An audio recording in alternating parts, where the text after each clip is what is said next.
Hai semua, selamat datang. Kembali lagi bersama saya Erna Santi Sinaga SPT, peserta Latsar CPNS tahun 2022 BPSDM Provinsi Sumatera Utara, angkatan ke-44, kelompok 3 dengan nomor urut 29. Pada kesempatan kali ini, saya akan menyajikan learning journal saya pada agenda ketiga, yaitu tentang manajemen ASN. Materi ini diampu oleh Bapak Widyaswara, Bapak Dr. Andus Muhammad Kahfi, MSI. Langsung saja kita bahas bersama-sama. Yang pertama kita bahas adalah kedudukan ASN. ASN berkedudukan sebagai unsur aparatur negara yang menjalankan kebijakan yang ditetapkan oleh pimpinan instansi pemerintah serta harus bebas dari pengaruh dan intervensi semua golongan dan partai politik.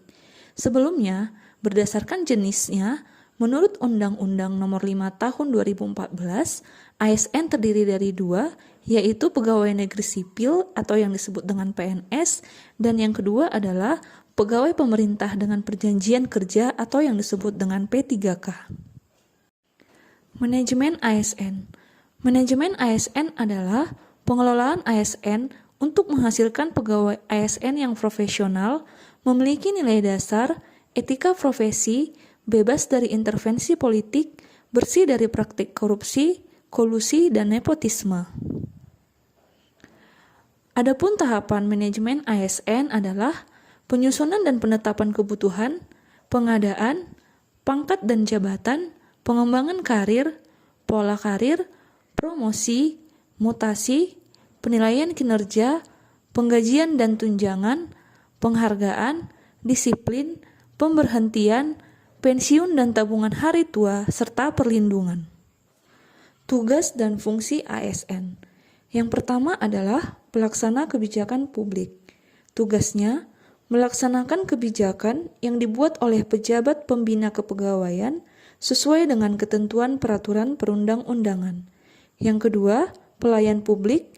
Tugasnya memberikan pelayanan publik yang profesional dan berkualitas. Ketiga, perekat dan pemersatu bangsa. Tugasnya mempererat persatuan dan kesatuan negara kesatuan Republik Indonesia. Konsep sistem merit dalam pengelolaan ASN. Sistem merit adalah kebijakan dan manajemen ASN yang didasarkan pada kualifikasi, kompetensi, dan kinerja secara adil dan wajar dengan tanpa membedakan latar belakang politik, ras, warna kulit, agama, asal-usul, jenis kelamin, status pernikahan, umur, atau kondisi kecacatan. Konsep sistem merit dalam pengelolaan ASN. Sistem merit pada dasarnya adalah konsepsi dalam manajemen SDM yang menggambarkan diterapkannya objektivitas dalam keseluruhan semua proses dalam pengelolaan ASN, yakni pada pertimbangan kemampuan dan prestasi individu untuk melaksanakan pekerjaannya berdasarkan kompetensi dan kinerja. Berikut adalah hak dari PNS dan P3K. Yang pertama, hak PNS, yaitu gaji, tunjangan, dan fasilitas, kemudian cuti, jaminan pensiun dan jaminan hari tua, perlindungan, dan pengembangan kompetensi. Sementara hak dari P3K adalah gaji dan tunjangan, cuti, perlindungan, dan pengembangan kompetensi. Perbedaannya terletak di P3K tidak mendapat jaminan pensiun dan jaminan hari tua seperti PNS. Adapun kewajiban dari ASN adalah yang pertama, setia dan taat pada Pancasila, Undang-Undang Dasar tahun 1945, NKRI, dan pemerintah yang sah. Yang kedua, menjaga persatuan dan kesatuan bangsa. Yang ketiga, melaksanakan kebijakan yang dirumuskan pejabat pemerintah yang berwenang.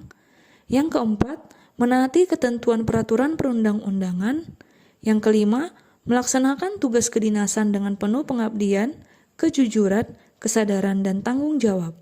Yang keenam, menunjukkan integritas dan keteladanan dalam sikap, perilaku, ucapan, dan tindakan kepada setiap orang, baik di dalam maupun di luar kedinasan. Dan yang ketujuh, menyimpan rahasia jabatan, dan hanya dapat mengemukakan rahasia jabatan sesuai dengan ketentuan peraturan perundang-undangan. Yang terakhir, bersedia ditempatkan di seluruh wilayah negara kesatuan Republik Indonesia. Smart ASN. Sebagai seorang ASN, kita harus menjadi smart ASN, di mana kita harus berkualitas dan berdaya saing di era kemajuan ilmu pengetahuan dan teknologi. Selain itu, kita juga harus memiliki kemampuan literasi digital. Dengan kondisi ASN saat ini, melalui manajemen ASN yang dimulai dari perencanaan sampai pada peningkatan kesejahteraan untuk menghadapi tantangan internal berupa kompetensi mismatch dan indisipliner maupun tantangan eksternal untuk menuju smart ASN, yaitu integritas, nasionalisme, wawasan global, IT dan bahasa asing, hospitality, networking, dan entrepreneurship, dengan tujuan birokrasi yang berkelas dunia.